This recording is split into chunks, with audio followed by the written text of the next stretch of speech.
You know, yes, I love my wife. We work good together, but sometimes there can be that imbalance.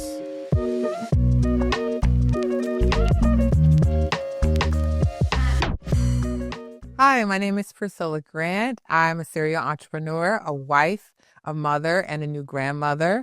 I run $1 million pediatric home healthcare agency and a government contracting business. Today, I'm here with my husband. Hi, my name is Copeland Grant. I am the COO of Tropical Wash House. So today we're going to talk about uh, a little bit about balance and imbalances in partnerships in the business. So I want to start off with how sometimes in business we have, you have partnerships, and it can be kind of a challenge. It can be lopsided. Partners might be doing more than the other, or it can be a balanced deal, situation. So I'm gonna give you guys a little bit of like of a scenario, pretty much. When we started, I was working at Delta Airlines as a mechanic, and I had um, let's say like a buyout, during the pandemic. So I was able to leave there and then finally go 100% into the businesses. And so, we own a laundromat at the time. We bought a laundromat, and I invested all my time into the laundromat, and the hiring, firing, the daily stuff of the businesses. Um, Yeah, the pediatric business was already going. yes, we have the pediatric business already going, and sometimes this. All right, look, dog. I'm just gonna be real. Like I'll try to. I'm not trying to hold back. So like being part of the laundromat, I did, all the daily stuff, and it just kind of like owning the pediatric business. So I'm trying to get my thought here. I'm sorry. So with the pediatric business, we, at the time when I was working at Delta, I wasn't really truly invested in it. My wife really had like the majority of the business. So she did most of the daily things, and I was still at work. And it just, when after I left Delta, immersing, trying to get into the business, it was just really it was really hard to do.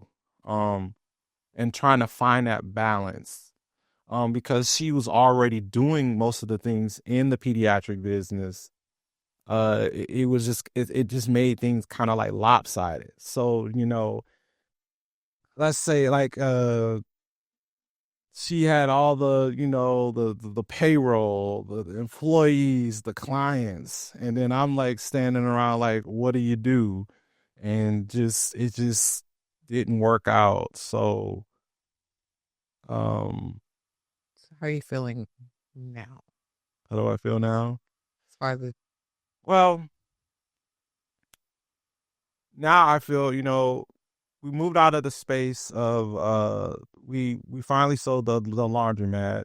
And once we sold the laundromat, we were in the government contracting space. So with the government contract, my wife and I both was working on that. We both were able to basically do it together, like everything in the business, as far as like looking at contracts, how much we're getting, what we're doing in the contract world.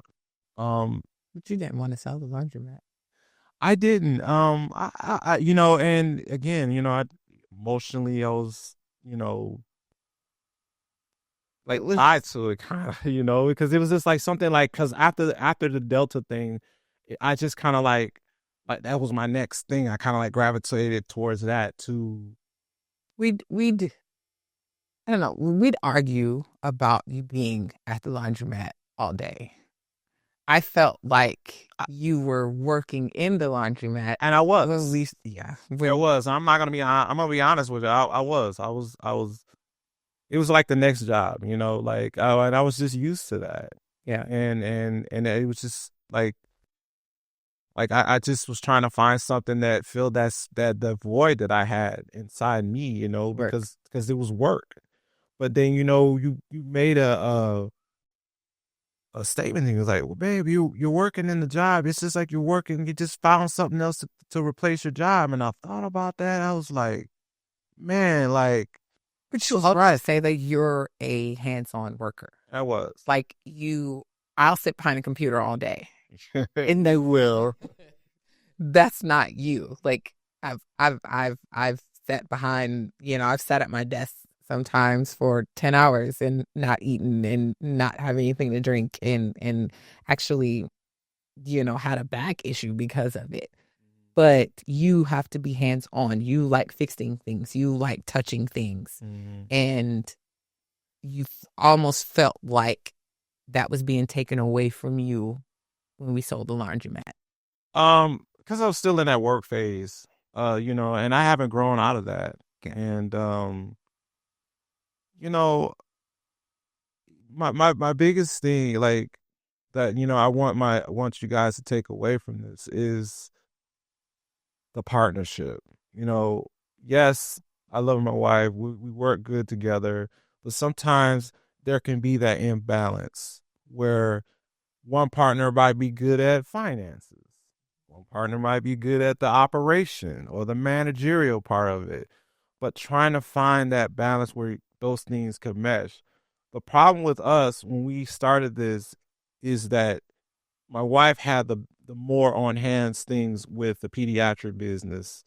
Um, and I was kind of like, yeah, do that over there. That's fine. And then I was going about my way. I'll go to work. All right, babe, I'm off to work. And then, with the government contract side, it was just both of us, everything split right down the middle. She works just as hard as I do, and With the pediatric business, it's really, I don't want to say I felt like I built it by myself. you did. Well, I give you that credit. I be like, no, my wife built this from the ground up. I give her that. Like, it doesn't sound fair to say because you were working, you worked, you made money so I could build it.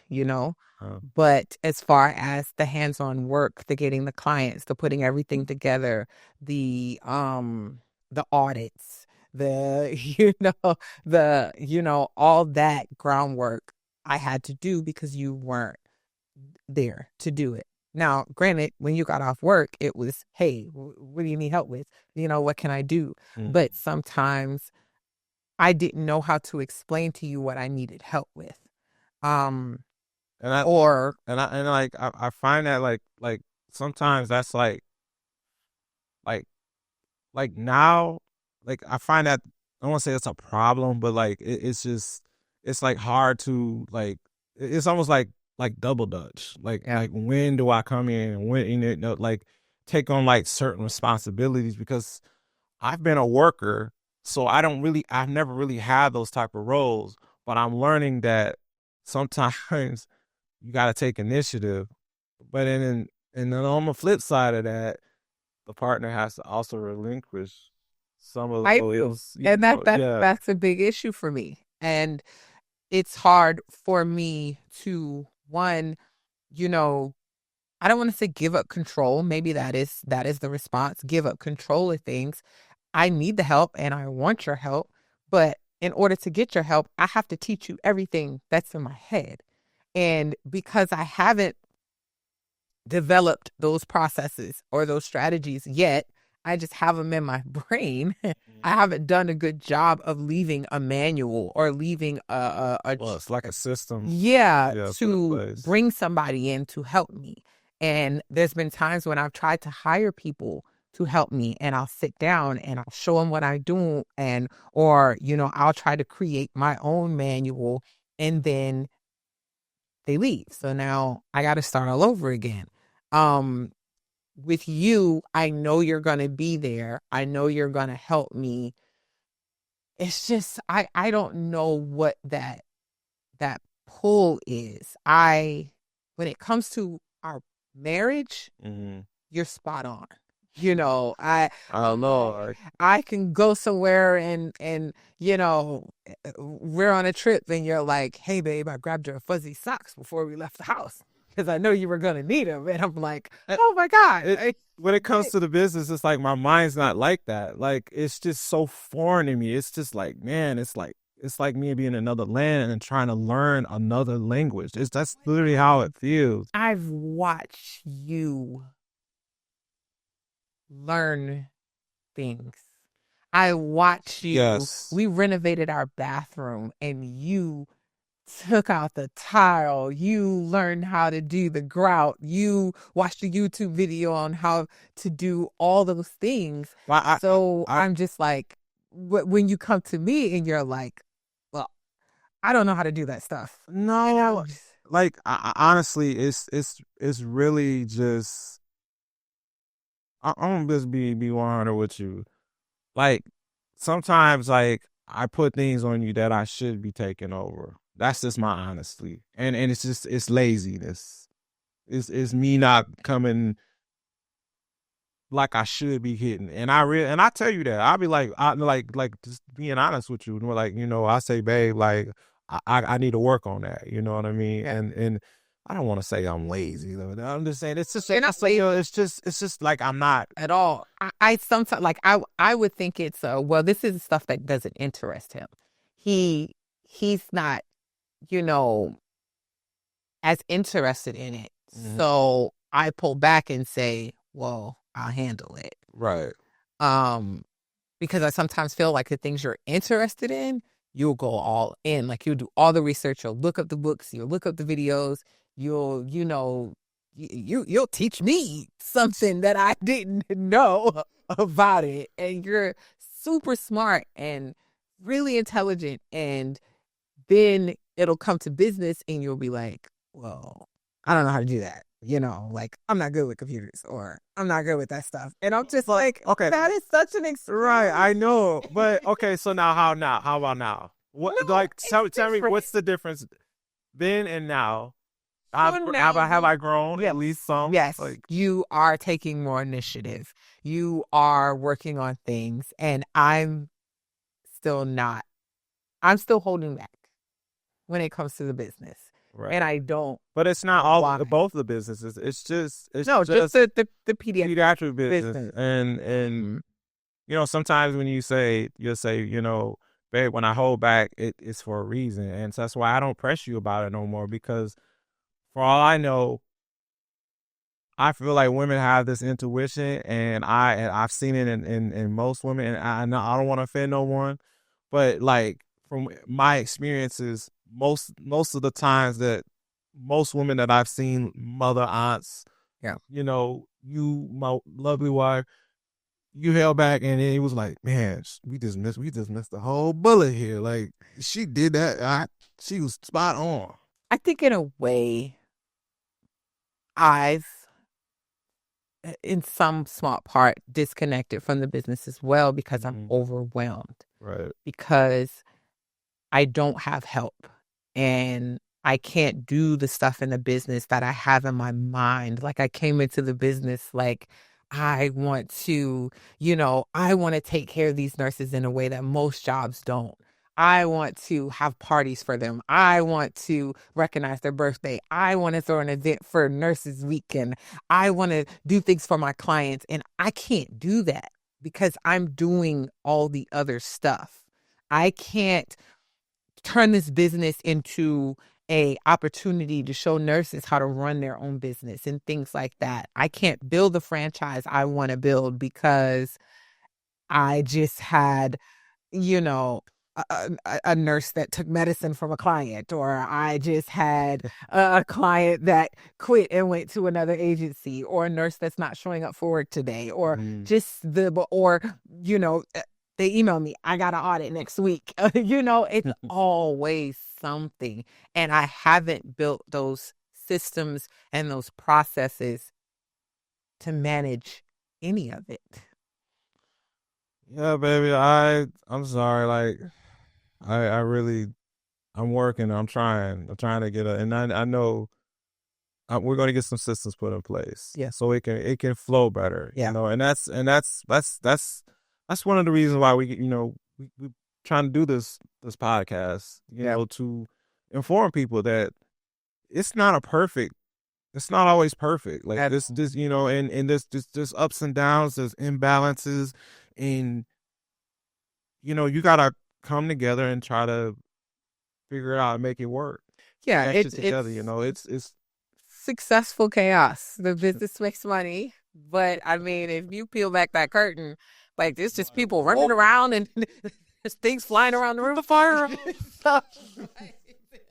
It's happening. It's working, and the money's there. And now I need to go back and build the infrastructure. And I think once we do that together, it'll put me in a position to relinquish, a lot of the day-to-day, and it will give you a better understanding of the business so you can find your place in that business. You found your place in the contracting business. Oh, right. Contracting you're business. finding that nobody's business. Make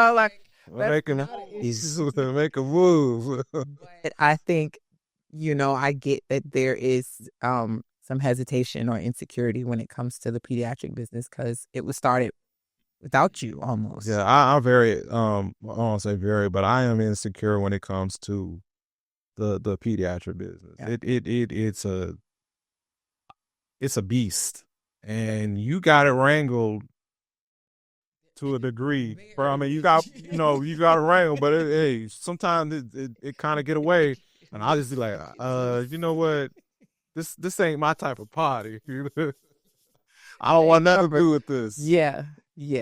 But I appreciate that conversation. Yeah, it's a very honest and vulnerable conversation about how things can look great and perfect and successful from the outside, but you lift the veil and it can be chaos up under there. Yeah, very. I love I've grown actually now since I've left the work world and come into the business owner world to love business now. And I'm not like where I was afraid of a lot of things because I kind of didn't know like where to go and how to get to it. Yeah. I'm more like I ask like kind of like before I ask you, I'm gonna go try to do my due diligence. I'm gonna go listen. Okay, before I go and ask her about whatever it is, let me go look at it, put eyes on it, understand it, and then say, hey, I didn't quite understand this. Can you give me a little leeway on more of the conversations we're having now. Yeah. It's more because sometimes when you come to me and then just be like, well, show me how to do this. And I'm just like, wait, show you how to do Excel? Like right now. So now I could be like, so I took a I took a class on it. So I'm all caught up now. Yeah, it's not like show me a formula. It's like show me how to do Excel. So it's just like that's not a conversation. That's a training. So, but we're both working on it. Yep. And that's what business does. Again, it exposes, those insecurities. It exposes those fears. It exposes, the things you may lack and be too afraid to go find out, figure out, and learn. So this was eye-opening. Yeah. Don't be scared. You gotta get in there. Gotta get in there, man. Get in there. So I want to thank you guys for joining this conversation. Partnerships in business can be a marriage partnership isn't chaotic. That's balanced, but a business partnership has had its imbalances, and we're still working on it. So I hope you guys found some connection in what we were saying and learned something from it. You can find me on socials at Priscilla Grant, or you can watch or listen to us on YouTube. Thank you guys. See you next time.